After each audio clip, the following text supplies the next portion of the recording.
Hello everyone, welcome to P Kalika maths. आज की इस वीडियो में मैं डिस्कस करूंगा कि आप कैसे आइडेंटिफाई करेंगे कौन सा जर्नल क्विकली पब्लिश करता है और कौन सा टाइम लेता है। ठीक है, मैं आपको तरीका बता दूंगा ताकि आप जो भी जर्नल सेलेक्ट करें अपने आर्टिकल को पब्लिश करने के लिए, तो आप वहां से आपको इजीली ये इन्फॉर्मेशन मिल जाए कि हाँ, ये जर्नल टाइम लेने वाला है, ये जर्नल क्विकली कर देगा।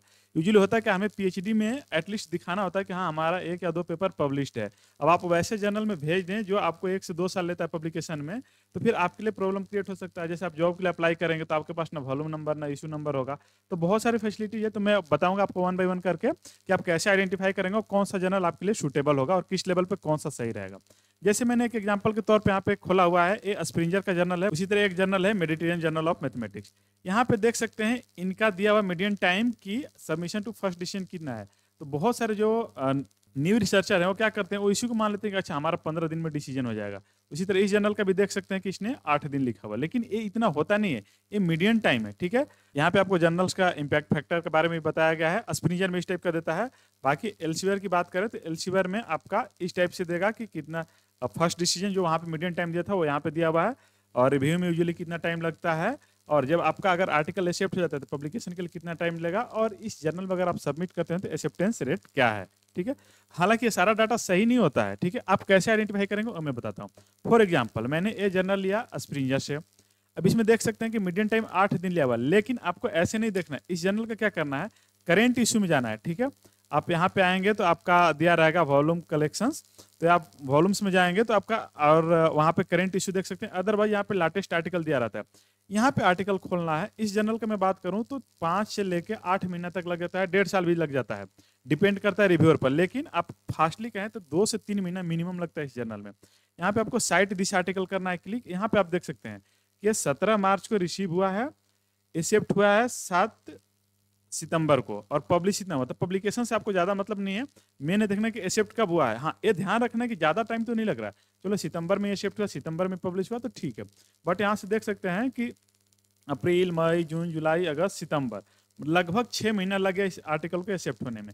तो इसी तरह क्या करना है, आपको 8-10 आर्टिकल ओपन करके देखना है। जैसे यहाँ पे आर्टिकल रहा तो 8-10 आर्टिकल आपको ओपन करके देखना है कि इस आर्टिकल में कितना टाइम लगा। जैसे यहाँ पे देख सकते हैं फरवरी में गया था, और अगस्त में एक्सेप्ट हो गया, और सितंबर में पब्लिश हो गया है। ठीक है, तो आपको खुद से अपना डाटा बनाना है। आपको समझ में आ जाएगा अच्छा कितना टाइम यूजुअली लग रहा है। जैसे यहाँ पे देख सकते हैं 30 मार्च को गया है इतना। ठीक है, इसी जर्नल में मेरा आर्टिकल गया था सितंबर में और एक्सेप्ट हुआ है जून में। तो इस टाइप के आपको डाटा आइडेंटिफाई करना होगा और खुद से आइडिया लगाना होगा कि अच्छा इस जर्नल में अगर मैं भेजूंगा तो मिनिमम 6 से 8 महीना लग जाएगा। ठीक है, तो आप जो यहाँ पे देख सकते हैं कि जनवरी में गया आर्टिकल और अगस्त में एक्सेप्ट हुआ है, सितंबर में पब्लिश हो गया है। ठीक है,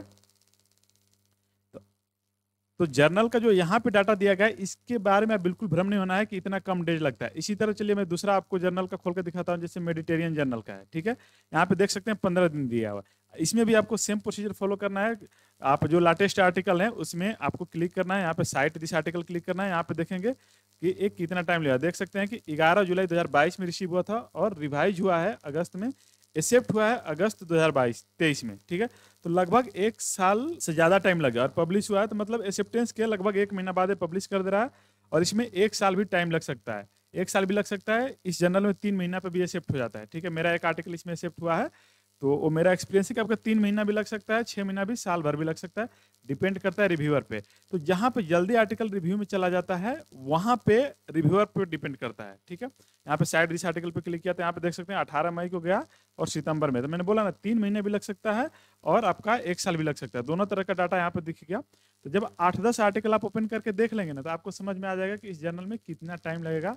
और पीएचडी में आप कर रहे हैं तो जैसे ये जर्नल भी ठीक है आपको, क्योंकि बाकी तो रिव्यूअर पे डिपेंड करना है। रिव्यूअर अब टाइम ले रहा है तो जर्नल कुछ नहीं कर सकता। अभी देखिए अप्रैल में गया है और आपका अगस्त में रिवाइज हुआ है, सितंबर में शिफ्ट हुआ, सितंबर में पब्लिश हो गया। ठीक है, तो ये जर्नल काफी अच्छा जर्नल है मैथमेटिक्स के लिए। एशियाई जर्नल है, स्कोपस भी है, इसके लिस्टेड भी है, और बहुत वैल्यूएबल जर्नल है। ठीक है, अब मैं एक दूसरा जर्नल शो करता हूँ, कंट्रीब्यूशन टू डिस्क्रीट मैथमेटिक्स। ये एशियाई जर्नल है, बहुत अच्छा जर्नल है डिस्क्रीट मैथमेटिक्स का। बट इस जर्नल में आपका एक्सेप्टेंस के बाद 1 से 1.5 साल या 2 साल लग जाता है पब्लिकेशन के लिए। अब जैसे देखिए लाटेस्ट इशू, इस जर्नल यहाँ पे करंट पे क्लिक करेंगे तो आपको लाटेस्ट इशू दिखा देगा कि इस जर्नल में लाटेस्ट जो पब्लिकेशन है कौन सा है। ठीक है, तो लाटेस्ट पब्लिकेशन आपका यही है 2023 का, वॉल्यूम नंबर 18 नंबर 1। इसमें देख सकते हैं 5-6 आर्टिकल होगा, 1 2 3 4 5 6 6 आर्टिकल है। ठीक है, बहुत कम आर्टिकल पब्लिश करता है। अब जैसे इन 5-6 आर्टिकल का यहाँ पे पीडीएफ पे क्लिक करिए, पीडीएफ में आपको दिया होगा कि कब रिसीव हुआ था, कब एक्सेप्ट हुआ था और पब्लिश कब हुआ है। मेरा इसमें एक आर्टिकल एक्सेप्ट हुआ था फरवरी 2022 में, और अभी देखिए सितंबर 2023 हो गया, अभी तक वो आर्टिकल पब्लिश नहीं हुआ। ठीक है, तो इस जर्नल में इनका मिनिमम 1.5 से 2 साल है। अगर आप पीएचडी के शुरू में इस जर्नल में भेज देते हैं तो आपके लिए प्रॉब्लम हो सकता है, मतलब जल्दी पब्लिश नहीं होगा। यहाँ पे देखिए अक्टूबर 2020 में रिसीव हुआ है, रिवाइज हुआ है सितंबर 2021 में। ठीक है, तो रिवाइज मान लीजिए कि आपका एक्सेप्ट हुआ था कितना, 1 साल लग गया, क्योंकि ये जो एक्सेप्ट करता है ना तो उसके रिवाइज फॉर्म लिखता है कि रिवाइज कब हुआ था, तो 1 साल हुआ इसको एक्सेप्ट करने में। 2021 के बाद देखिए 2022 में भी कुछ नहीं हुआ, 2023 में जाकर पब्लिश हुआ। तो ये जर्नल थोड़ा सा डेंजरस है जो पीएचडी में है और जिनका कोई भी पेपर पब्लिश नहीं हुआ है, तो उनके लिए इस टाइप का जर्नल रिकमेंडेड नहीं है। आपका 1-2 पेपर हो गया है तो आप इस जर्नल में भेज सकते हैं। ठीक है, तो आपके लिए उस सेंस में ये यूजफुल होगा। अदरवाइज आपका फर्स्ट टाइम है तो मेरा सजेशन होगा कि ऐसे जर्नल जो 1.5 से 2 साल लेते हैं पब्लिकेशन में, वैसे जगह मत भेजिए। ठीक है, इस आर्टिकल को देख सकते हैं, ये जुलाई 2021 में रिसीव हुआ था, रिवाइज हुआ था 2021 में, 2022 में कुछ नहीं, 2023 में जाके पब्लिश हुआ है। ठीक है, और 5-6 आर्टिकल है तो एक्सेप्टेंस की बहुत कम प्रोबेबिलिटी है। आपका आर्टिकल बहुत अच्छा है तो ही संभावना है पब्लिश होने का, अदरवाइज बहुत कम संभावना है कि आपका आर्टिकल इसमें एक्सेप्ट होगा। ठीक, अब चलिए मैं एक और जर्नल आपको दिखाता हूँ, ये रहा। ये जर्नल अच्छा है, आपका 2 से 3 महीना में डिसीजन दे देता है। ऑथर्स गाइडलाइन देखेंगे तो ये रिव्यूअर को 2 महीना देता है कि 2 महीना में उनको रिपोर्ट सबमिट करना होता है। यहाँ पे देख सकते हैं average time for evaluation is about 2 month. ठीक है, तो 2 महीना में आपको दे देगा कि एक्सेप्ट हो गया, रिजेक्ट हो गया। 2 महीना, बाकी रिव्यूअर टाइम लेंगे तो मान लो 4 महीना लग सकता है। इसमें करंट में जाइए, ये आर्टिकल भी जो मैंने सीडीएम मतलब कंट्रीब्यूशन टू डिस्क्रीट मैथमेटिक्स देखा था उसी टाइप का जर्नल है, बट इसमें क्या होता है एक्सेप्टेंस आपको क्विकली मिल जाएगा, पब्लिकेशन इसमें भी 1.5 से 2 साल लगता है। तो आपको जैसे इसमें मेरा 2022 के एक अप्रैल में एक्सेप्ट हुआ था और एक दिसंबर में एक्सेप्ट हुआ था, और वो आर्टिकल बोला गया है कि 2024 के लास्ट तक आपका पब्लिश होगा। तो अगर आप पीएचडी में हैं और आपको इनिशियली इसमें सबमिट करते हैं तो मे भी एक्सेप्ट हो जाए, बट आपके लिए टाइम किलिंग होगा।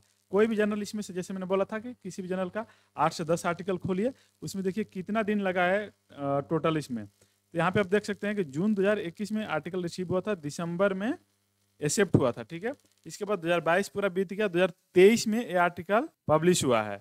तो आपका इसमें पूरा 2022 लग गया और आधा 2023 लग गया, तो 1.5 साल लग गया एक्सेप्टेंस के बाद। ठीक है, तो आपने आर्टिकल तो जून में सबमिट किया था, लगभग 2 साल लग जाता है। तो इस जर्नल में 2 साल फिक्स है। मैं आपको इसका प्रूफ भी दिखा देता हूँ। यहाँ पे देख सकते हैं कि एक मेरा आर्टिकल दिसंबर 2022 में एक्सेप्ट हुआ था, तो इसमें इन्होंने लिखा हुआ इट में take around 2 years for the papers to be published. ठीक है, तो इस जर्नल में 2 साल लग ही जाता है। 2022 में देखिए एक्सेप्ट हुआ था, 2023 में भी कोई इन्फॉर्मेशन नहीं है। अभी तो 2021 का ये लोग पब्लिश कर रहे हैं, 2021 के बाद 2022 में इंटर करेंगे। तो इस टाइप के जर्नल इनिशियली रिकमेंडेड नहीं होता है, क्योंकि आपका बहुत टाइम किलिंग हो जाएगा। अब इस पेपर को मेरा एक्सेप्टेड तो है, बट इसको मैं कहीं यूज नहीं कर सकता, कहीं दिखा नहीं सकता कि मेरा आर्टिकल एक्सेप्टेड में, जॉब वगैरह में भी नहीं दे सकता, तो ये दिक्कत है। तो अब ये जर्नल रहा, जैसे इसमें भी आप वही काम करेंगे, लाटेस्ट इशू में जाएंगे। ये जर्नल क्विकली डिसीजन दे देता है आपका 1 से 2 महीना में। जैसे यहाँ पे आप क्लिक करके देखेंगे तो ये आपका आर्टिकल रिसीव हुआ तो तुरंत ही उसको ऑनलाइन भी कर देता है। तो देख सकते हैं कि 6 मार्च को आर्टिकल रिसीव हुआ है, रिवाइज हुआ है जुलाई में, एक्सेप्ट हुआ है सितंबर में, और तुरंत 18 सितंबर को एक्सेप्ट हुआ और 26 सितंबर को ऑनलाइन हो गया। तो ये जर्नल और वैसे भी एल्सेवियर के मोस्टली जर्नल तुरंत ऑनलाइन कर देते हैं, स्प्रिंजर के भी मोस्टली जर्नल तुरंत ऑनलाइन कर देते हैं। लेकिन मैंने जैसे एल्सेवियर या स्प्रिंजर बताया कि आपको आर्टिकल खोल के डिसाइड करना है।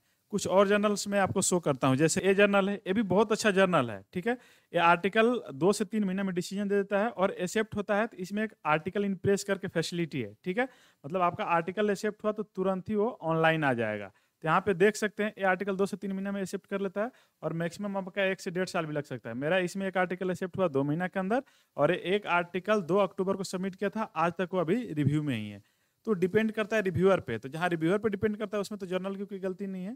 तो इस टाइप के जर्नल में भेज सकते हैं ताकि एक्सेप्ट हुआ तो आपका तुरंत ऑनलाइन आ जाए, आपको DOI नंबर मिल जाएगा, तो आप जर्नल अपना आर्टिकल ऐसे देख सकते हैं। हाँ, जो वॉल्यूम नंबर और इशू नंबर साइन होगा वो जब पब्लिश होगा तब, ये भी केवल ऑनलाइन है, पब्लिश नहीं है। पब्लिश होगा तो आपके जैसे 2023 वाला देख सकते हैं कि चारों इशू फुल हो गया है। तो इस तरह अगर आर्टिकल ऑनलाइन हो गया तो आप इसको जॉब में या जहाँ भी PhD में यूज कर सकते हैं, दिखा सकते हैं कि आपका आर्टिकल ऑनलाइन है। ठीक है, इसमें सब कुछ दिया रहता है कि देखिए यहाँ पे accepted article available online from 8 सितंबर, तो इसमें सब इन्फॉर्मेशन रहता है। तो इस टाइप के भी जर्नल आपके लिए यूजफुल होते हैं। ये भी बहुत अच्छा जर्नल है, जो बिगिनर्स हैं, जो PhD में इंटर किए हैं, वैसे लोग इसमें सबमिट कर सकते हैं। तो बहुत सारे इस टाइप के जर्नल हैं। और जो जर्नल आपको ठीक लगता है, आर्ट जर्नल देखने के लिए सबसे बढ़िया तरीका है, आप जो रिसर्च पेपर अपने आर्टिकल में साइट किए हैं उसमें जो जर्नल है उस आर्टिकल जर्नल्स को देखिए, खोलिए, उसके बारे में देखिए, जो मैंने टाइम बताया कितना टाइम लगता है उस तरह टाइम के अकॉर्डिंग अगर आप सेटिस्फाई हो रहे हैं तो भेजिए। इसी में जो मैंने इंडेक्सिंग के बारे में पिछले वीडियो में बताया था कि देख सकते हैं कि कौन सा स्कोपस में है या नहीं, वेब ऑफ साइंस में है या नहीं, तो इस तरह ये आपके लिए, आपके पीएचडी के लिए यूजफुल है। तो और भी इस टाइप को कोई जानकारी चाहिए तो हम आगे इन्फॉर्मेशन प्रोवाइड करेंगे। आज के लिए बस इतना ही, थैंक यू।